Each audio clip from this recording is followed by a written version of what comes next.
You've heard this before, right? Your logos should work in black and white. Your logos should be timeless. Yes, these things are important, but they are the basics. Today, we're going to look at slightly more advanced logo design rules. And firstly, that is the 3-second test. You might be asking yourself, what on earth is the 3-second test? This is a great test that you can try out on your logos once you have a polished concept ready to rock and roll. Either print out your design or just upload it onto an iPad or something like that. Next, grab a friend or a fellow designer and show them your design for just 3 seconds, but only 3 seconds. After you've shown them your design, they technically should be able to draw it on paper or describe it to the point where somebody else can draw it just with the description alone. This test will demonstrate if your logo is memorable or not, and that couldn't be more useful or more important in today's graphic design landscape. The second rule is to decide if you want to use color to stand out or to conform. A great example is found in the world of fast food. Most logos and brand identities in the fast food industry use yellows, reds, and also whites to form their overall identity. However, Taco Bell has actually used purples since the 1990s. This ensures it stands out from the crowd of fast food brands. But it's not always a good idea. The key thing is to decide if your client's logo needs to appear vastly different to other entities in the niche, and if so, then why? Also consider what the color says psychologically speaking and if it fits the brief. So yeah, is your color to conform or is it to contrast? The third rule is something more technical that the advanced logo designers know all too well. RGB, CMYK, and Pantone. However, we need to see how this fits in properly. So when you're packaging your logos to send to the client, you need to save them and package them professionally. One of the most important things is to have folders for RGB versions of your logo, and that's basically so your clients can use them on the web. Then also CMYK versions for print and Pantone versions also for print. Although Pantone is important to add as it gives your clients more choice. It allows them to have peace of mind that their logo is going to print out the same shade of color on any computer and printer anywhere in the world. So if you do go ahead and give this option to your client, not only do they have more choice, but they will love you for it too. Next up, we're going to look at your logo design concepts.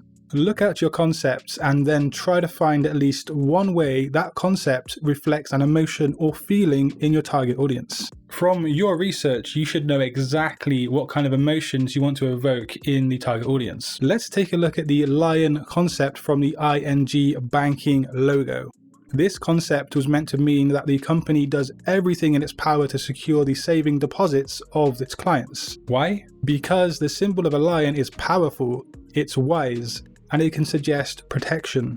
This concept relates back to making the user of the bank feel safe and secure with their money. I swear many people underestimate the power and the importance of shape psychology in logo design. But if you actually implement it properly, it's a surefire way to hit a home run with your logo designs. Here's MasterCard's double circle logo.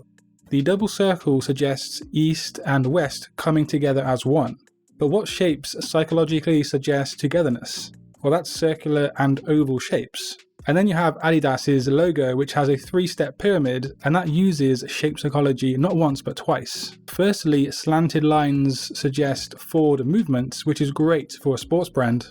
And then the triangle shape they make suggests strength and power, which is another great suggestion for a sports brand. If you can actually implement shape psychology in your logos, you will be ahead of many other designers out there. So, ask yourself, does your logo design concept relate back to the emotional response in a target audience? The next rule is that in your research phase, to have at least 3 keyword pairs, although I do suggest more.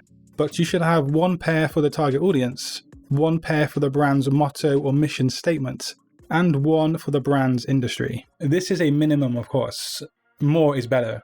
If you've done your research properly, this should be easy. But what does that actually look like? So for example, you can have 1 pair of keywords for the target audience of, say, a diary product.